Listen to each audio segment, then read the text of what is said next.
Radio J, cette semaine à l'Alliance. Et j'ai le plaisir d'accueillir en studio Ariel Danan. Ariel, bonjour. Bonjour Lise. Alors, merci d'être avec nous. Je vous propose un petit retour sur la visite du président de la Knesset à Georges Leuven. Oui, le président Miki Levy, qui est le président actuel de la Knesset, donc de l'Assemblée et de la Chambre des députés israélienne en ce moment, était à Paris en voyage officiel il y a maintenant 15 jours. Et l'un des moments forts, je pense, de sa visite a été lorsqu'il a visité le collège-lycée Alliance Georges Leuven. Et nous, en tout cas, c'est un moment qui nous a vraiment marqué. C'est pour ça que je voulais en parler, pour deux raisons. D'abord par sa grande proximité avec les élèves. Il a décidé que plutôt de rester sur l'estrade et de leur faire un discours, de venir et de dialoguer avec eux. Ah oui. Et ça a été un moment extrêmement agréable parce que ça a été un moment extrêmement chaleureux. Alors les élèves, c'était des lycéens, étaient quand même un peu intimidés, avaient un peu honte de parler en hébreu ou en français avec lui, mais c'est devenu un moment extrêmement amical où ils lui ont posé énormément de questions sur la vie en Israël, sur la situation d'Israël en ce moment, sur son propre parcours, lui qui a été avant d'être homme politique, chef de la police. Et ça en a été un moment extrêmement chaleureux et agréable. Je veux juste dire que la pédagogie en Israël, c'est quand même exceptionnel et qu'il en a fait preuve apparemment. Et on en a eu un modèle alors qu'il Oui. n'est même pas pédagogue de formation, contrairement à son épouse qui était là avec lui et qui, elle, est enseignante.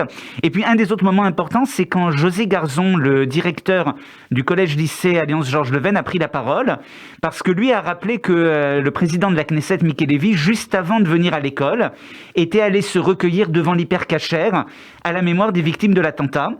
Et José Garzon a rappelé que nous, à l'Alliance, concomitance des dates, quelques mois après l'attentat, hélas, nous avons inauguré un nouveau bâtiment, le deuxième bâtiment de Georges Leuven. Et José Garzon y voyait un symbole très fort, et je pense évidemment qu'on partage tous son constat. Nous, notre réponse au terrorisme, c'est ce qu'il a dit ce jour-là, c'est l'éducation, c'est permettre aux élèves de s'épanouir, après de vivre en France, en Israël, de faire ce qu'ils veulent. Mais notre réponse, c'est véritablement l'éducation. Et je pense que c'est ça l'Alliance. Bien sûr. C'est beau ce que vous dites et c'est si vrai. Alors, les projets justement numériques dans les écoles de l'Alliance. Oui, alors c'est un sujet dont je vous ai souvent parlé dans cette chronique. Et c'est un moment important pour nous cette année parce que nous arrivons à la concrétisation de nos projets. Sans oublier que l'outil numérique, les tablettes, les tableaux interactifs, les ordinateurs ne sont que des outils et il ne faut pas que les enfants arrêtent d'écrire, ne sachent plus écrire, bien sûr que non, mais on veut vraiment être pilote à l'Alliance sur l'utilisation de toutes ces technologies. Et on est en train de concrétiser ce projet dans certaines de nos écoles. Et la semaine dernière, on a reçu un groupe de pédagogues israéliens de la Fondation Saktarashi, avec qui on a travaillé justement pour comparer nos expériences entre Israël et la France sur la meilleure manière d'enseigner aujourd'hui. Et je pense justement que ce projet en tant que tel et également ces liens entre la France et Israël sont vraiment ce qui fait notre force au réseau scolaire de l'Alliance. Et puis le réseau scolaire de l'Alliance, une petite information parce que c'est la vie des écoles en ce début d'année. Nous avons le plaisir d'accueillir une nouvelle directrice du primaire à l'école Alliance Rachi, Ilana Waknin, qui nous rejoint, qui a 30 ans d'expérience enseignement dans les écoles juives, qui l'apprend cette direction. Et nous sommes très heureux de l'accueillir pour cette nouvelle année. Oui, j'en suis bien sûr. Alors, une autre info que vous souhaitiez nous donner? Eh bien, simplement, souhaiter Shana Tova à toute la communauté, aux élèves de l'Alliance particulièrement, aux parents, aux équipes pédagogiques, et souhaiter vraiment que ça soit une année de renouveau.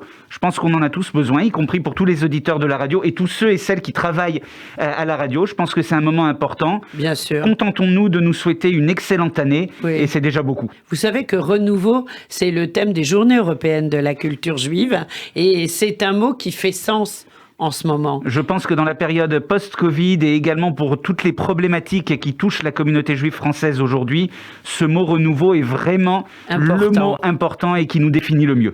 Oui, c'est vrai. Eh bien, cher Ariel Danan, Shana Tova, une excellente année pour vous, les vôtres, comme vous la souhaitez. Et puis, on se retrouve bien sûr bientôt sur Radio J. Merci d'avoir été avec nous.